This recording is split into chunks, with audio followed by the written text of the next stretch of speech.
क्या आप जानते हैं दशहरा क्यों मनाया जाता है? रावण ब्रह्मा जी के वंश में जन्मा, फिर भी राक्षस क्यों कहलाया?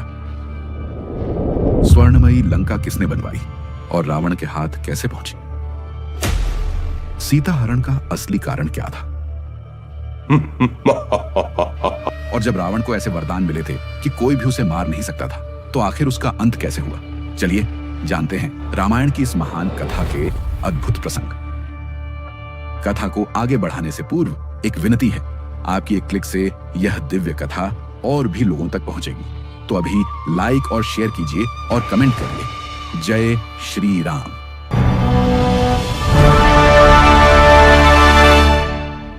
पुराणों में वर्णन आता है कि ब्रह्मा के मानस पुत्रों में से एक महर्षि पुलस्त्य थे। उन्हीं की वंश परंपरा में आगे चलकर एक महान तपस्वी उत्पन्न हुए, महर्षि विश्रवा। महर्षि विश्रवा का विवाह महर्षि भारद्वाज की कन्या से हुआ। इस दंपत्ति से एक पुत्र जन्मा जिसका नाम रखा गया वैश्रवण। यही वैश्रवण आगे चलकर संसार में कुबेर के नाम से प्रसिद्ध हुए। महर्षि विश्रवा ने अपने पुत्र वैश्रवण से कहा, त्रिकूट पर्वत की पश्चिम दिशा में एक स्वर्णमयी पुरी है जिसे विश्वकर्मा ने राक्षसों के लिए निर्मित किया था। अब वही तुम्हारा निवास स्थान होगा। वैश्रवण ने लंका को अपना राज्य बनाया और वहीं से धनाध्यक्ष कुबेर के रूप में शासन स्थापित किया। लेकिन कभी लंका राक्षसों की राजधानी थी। वहां पर राज करते थे माली, माल्यवान और सुमाली, तीनों भाई। वरदानों से शक्तिशाली, पर अहंकार में देवताओं से टकरा बैठे। युद्ध हुआ और भगवान विष्णु के हाथों माली और माल्यवान मारे गए। सुमाली पाताल लोक भाग गया। जब सालों बाद सुमाली ने आकाश में कुबेर को देखा, स्वर्ण लंका, पुष्पक विमान और कुबेर का वैभव, उसका हृदय जल उठा। उसने प्रण लिया, लंका फिर असुरों की होगी। तब सुमाली ने अपनी पुत्री कैकसी से कहा, बेटी, समय आ गया है कि तुम हमारे कुल के भविष्य की धुरी बनो। यदि तुम्हारा विवाह महर्षि विश्रवा से हो जाए तो हमारे वंश में ऐसे पुत्र जन्म लेंगे जो असुर कुल का गौरव पुनः स्थापित करेंगे और हमारे वंश की कीर्ति को फिर से लौटा देंगे।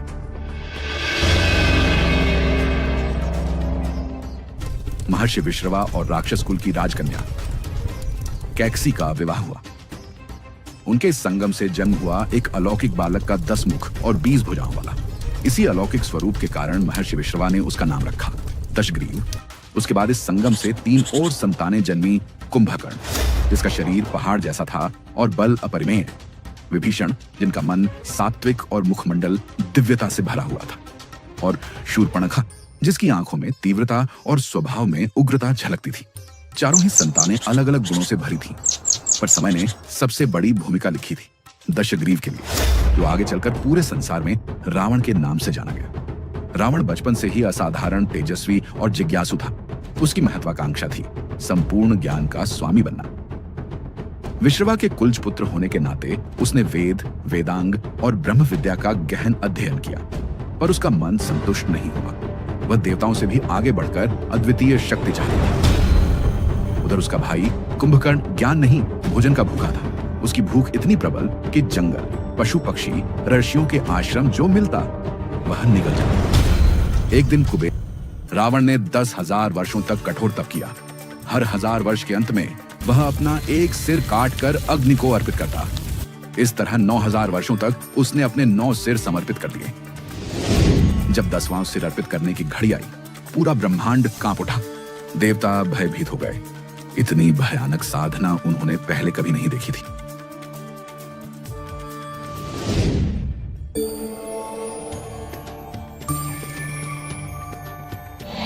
तभी स्वयं ब्रह्मा प्रकट हुए और रावण को वरदान देने के लिए सामने आए। हे पुत्र दशग्रीव, उठो, तुम्हारी कठोर तपस्या ने स्वयं मुझे यहां आने पर विवश कर दिया है। प्रभु, आपके दिव्य दर्शन पाकर आज मैं धन्य हो गया। मेरी हजारों वर्षों की तपस्या सफल हो गई। दशग्रीव, तुम्हारा तप असाधारण है। त्याग और धैर्य से तुमने मुझे प्रसन्न किया है। कहो, हृदय में कौन सी अभिलाषा है जिसे मैं पूर्ण करूं? प्रभु, विद्या और तपस्या से मैंने सब कुछ अर्जित किया है, पर अभी भी अधूरा हूं। मुझे अमरत्व दीजिए। ऐसा वरदान कि कोई भी प्राणी मेरा वध न कर पाए। वत्स, अमरत्व देना संभव नहीं है। ये सृष्टि के नियमों और काल चक्र के विरुद्ध है। जन्म लेने वाला प्राणी मृत्यु से कभी मुक्त नहीं हो सकता। यही शाश्वत सत्य है। तो प्रभु, मुझे ये वर दीजिए कि देवता हो या दैत्य, यक्ष हो या गंधर्व, कोई भी मुझे हराने की सामर्थ्य न रखे। तथास्तु। देव, दैत्य, नाग तेरे बल के आगे टिक ना पाएंगे। मैं तुझे अमृत देता हूं। जब तक वो तेरी नाभि में वास करेगा, तुझे कोई पराजित न कर सकेगा। मेरे 10 मुख गाएंगे विजय गान, मेरी 20 भुजाएं नृत्य करेंगी पराक्रम का।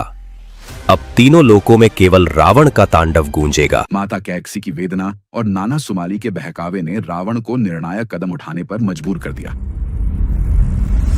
उसने स्वर्णमयी लंका की ओर कूच किया, वही लंका जो उस समय कुबेर के अधीन थी। भीषण युद्ध हुआ। रावण की 10 मुखों से गूंजती हुंकार और 20 भुजाओं से प्रहार करती प्रचंड शक्ति के आगे कुबेर की सेनाएं टिक न सकी। अंततः देवताओं के धनाध्यक्ष को लंका का त्याग करना पड़ा। इसके बाद उसने कुबेर से ही दिव्य पुष्पक विमान भी छीन लिया। रावण के साम्राज्य के उत्थान में एक महत्वपूर्ण मोड़ आया जब उसने असुरों के महान शिल्पकार मयासुर की पुत्री मंदोदरी से विवाह किया। मंदोदरी बुद्धिमान, धर्मपरायण और विवेकशील थी। रावण भगवान शिव का भक्त भी था। उसकी भक्ति इतनी गहन थी कि उसने स्वयं शिव तांडव स्तोत्र की रचना की और यज्ञों तथा ध्यान के द्वारा अद्वितीय सिद्धियां प्राप्त की। भगवान शिव ने उसकी कठोर तपस्या से प्रसन्न होकर उसे चंद्रहास नामक दिव्य तलवार भी प्रदान की। रावण न केवल युद्ध कला बल्कि ज्योतिष विद्या और वेद शास्त्र में भी अद्वितीय निपुण था। राज सिंहासन पर बैठा हुआ रावण तीनों लोगों को चुनौती देता था। उसने स्वर्णमयी लंका को स्वर्ग से भी अधिक वैभवशाली बना दिया। ऊंचे ऊंचे राजमहल, रत्नों से जड़े भवन और अभेद्य किलों के बीच लंका एक ऐसी नगरी बन गई जो देवताओं को भी ईर्ष्या से भर देती थी। अपनी अजेय सेना और अद्वितीय शक्ति के बल पर उसने इंद्रलोक पर आक्रमण किया और इंद्र सहित अनेक देवताओं को पराजित किया। उसने नवग्रहों और देवताओं को भी बंदी बना लिया ताकि कोई भी शक्ति उसके साम्राज्य को चुनौती न दे सके। इस प्रकार लंका बना एक अजेय साम्राज्य का प्रतीक, जहां शक्ति, वैभव, ज्ञान और भक्ति सब एक साथ रावण के चरित्र में गूंथ गए थे।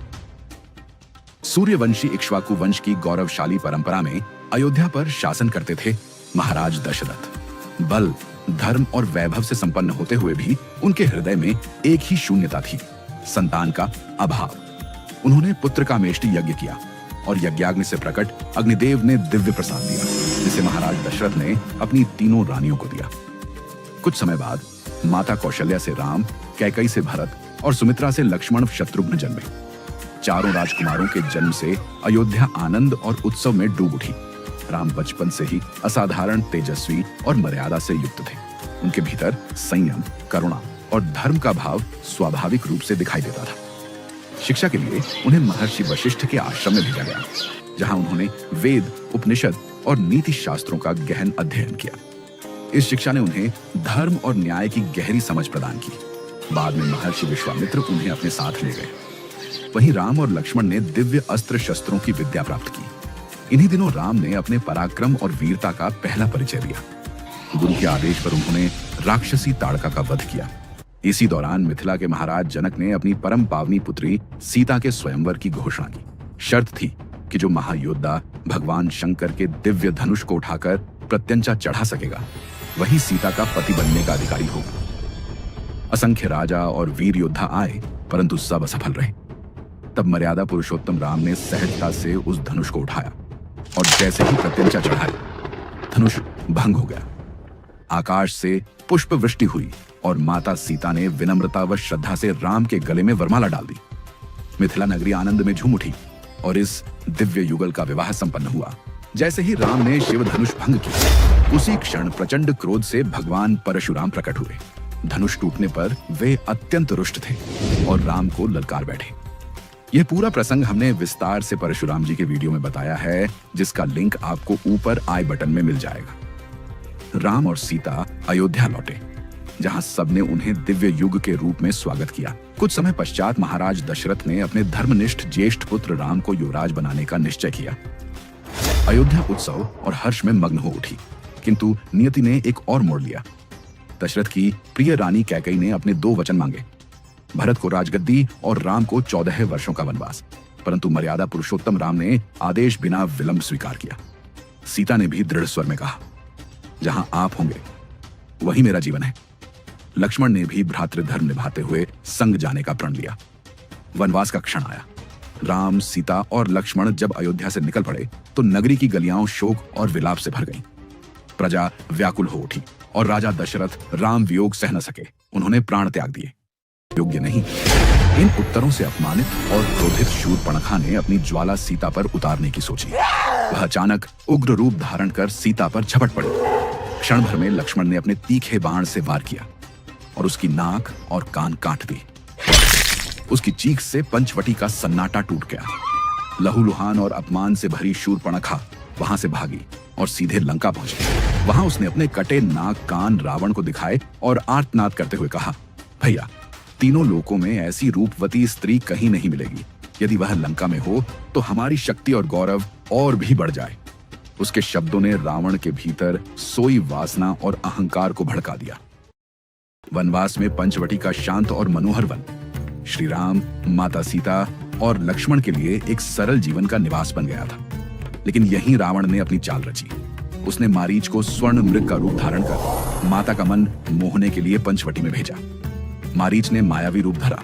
उसके शरीर पर सोने की आभा, आंखों में नीला चमकता तेज और हर अंग से छलकती अलौकिक सुंदरता। जब माता सीता ने उस अद्भुत मृग को देखा तो उनके मन में मोह उत्पन्न हुआ। उन्होंने श्री राम से विनती की, स्वामी, देखिए कितना सुंदर मृग है। यदि आप इसे मेरे लिए पकड़ लाए तो कितना अच्छा होगा। श्री राम माता सीता की इच्छा को टाल न सके। उन्होंने लक्ष्मण को आदेश दिया, भाई, सीता की रक्षा करना, मैं शीघ्र ही लौट आऊंगा। और वे उस मायावी पुकार से समूचा वन गूंज उठा। मार्ग में उन्हें रोकने आए वृद्ध गिद्धराज जटायु। उन्होंने रावण के रथ पर आक्रमण किया और भीषण युद्ध किया, पर अंततः रावण ने अपने तलवार से वार कर गिद्धराज को गंभीर रूप से घायल कर दिया। रक्त से लथपथ जटायु भूमि पर गिर पड़े और माता सीता को असहाय देखते रहे। श्री राम और लक्ष्मण आश्रम लौटे तो माता सीता लापता थीं। व्याकुल होकर खोजते हुए उन्हें घायल गिद्धराज जटायु मिले। टूटती सांसों में जटायु बोले, प्रभु, रावण। माता सीता पहुंचे। मार्ग में उनकी भेंट हुई माता शबरी से, जो वर्षों से प्रभु के आगमन की प्रतीक्षा कर रही थीं। शबरी ने प्रेम से झूठे बेर अर्पित किए और श्री राम ने उन्हें भक्तिभाव से स्वीकार कर उनके जीवन को धन्य कर दिया। ओ हनुमते राम, एक छलांग से समुंदर लांघा, राम नाम से हृदय था साझा। आकाश बोला, धरती पुकारे, वीर हनुमान लंका उतरे।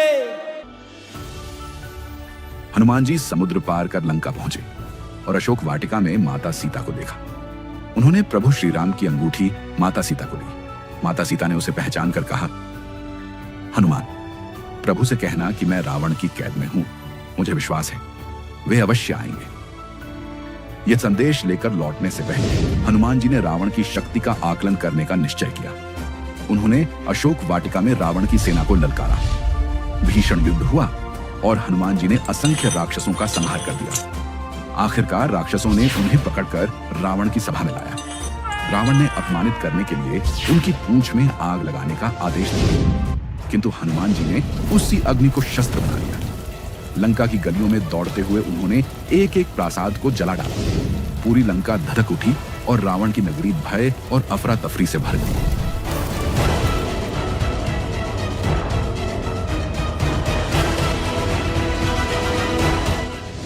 इसके बाद हनुमान जी समुद्र पार कर लौटे और श्री राम को माता सीता का संदेश सुनाया। अब स्पष्ट था, माता सीता लंका में सुरक्षित है और उनकी मुक्ति के लिए युद्ध अपरिहार्य है। हनुमान जी से समाचार पाकर श्री राम को निश्चित हो गया कि माता सीता लंका में है। अब समय आ गया था रावण से सामना करने का। वानर राज सुग्रीव के नेतृत्व में विशाल वानर सेना समुद्र तट पर एकत्र हुई। समुद्र पार करने का उपाय खोजा गया। तभी नल नील ने अपनी अद्भुत शक्ति का प्रयोग किया। वे जिस पत्थर को जल में डालते वह डूबने के बजाय तैर उठता। श्री राम के नाम से अंकित शिलाएं समुद्र पर रखी गईं और धीरे धीरे एक भव्य सेतु का निर्माण हुआ, राम सेतु, जिसके सहारे पूरी वानर सेना लंका की ओर बढ़ी। राम सेतु पार कर जब वानर सेना लंका पहुंची तो समुद्र तट पर ही दोनों सेनाएं आमने सामने आ गईं। वानरों की गगनभेदी गर्जना और राक्षसों की भीषण हुंकार से रणभूमि गूंज उठी। युद्ध प्रारंभ हुआ। वानर वीर पत्थरों और वृक्षों से प्रहार करते तो राक्षस तलवार, गदा और मायावी अस्त्रों से प्रतिघात करते। हर ओर हाहाकार मच गया। इसी भीषण संग्राम के बीच प्रकट हुआ रावण का वीर पुत्र मेघनाद। उसके रथ से अग्नि की लपटें उठ रही थीं और हाथों में चमक रहा था इंद्रजित का दिव्य धनुष। मेघनाद ने आते ही देवों तक को भयभीत करने वाली मायाएं रची। उसने अपने दिव्य अस्त्रों से वानर सेना को क्षण भर में तितर-बितर कर दिया। लक्ष्मण गंभीर रूप से घायल हो गए और उनका प्राण संकट में आ गया। वहीं विभीषण और सुग्रीव ने हनुमान जी से प्रार्थना की। केवल संजीवनी बूटी ही लक्ष्मण को जीवन दे सकती है और वह हिमालय से लानी होगी। हनुमान जी बिना विलंब किए आकाश में उड़े। हिमालय पहुंचे पर पहचान न होने के कारण पूरा पर्वत ही उठा लिया और लंका लौट आए। संजीवनी बूटी से लक्ष्मण का प्राण बचा और वानर सेना में पुनः उत्साह भर गया। रावण का साम्राज्य ढह चुका था। स्वर्णमयी लंका, जो कभी वैभव और गर्व का प्रतीक थी, अब शोक और पराजय की छाया में डूबी हुई थी। लेकिन इस विनाश के बीच एक नया सत्य प्रकट हुआ। धर्म बेल आइकन दबाए नई कहानियों के लिए।